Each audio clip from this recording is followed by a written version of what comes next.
ब्रह्ममुरारिसुरार्चितलिङ्गं निर्मलभासितशोभितलिङ्गम् जन्मजदुःखविनाशकलिङ्गं तत्प्रणमामि सदा शिवलिङ्गम्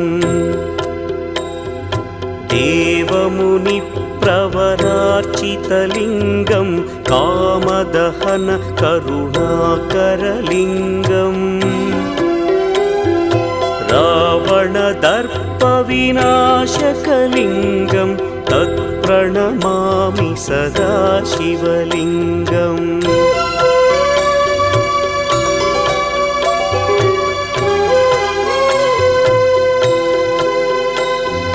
सर्वसुगन्धसुलेपितलिङ्गं बुद्धिविवर्धकलिङ्गम्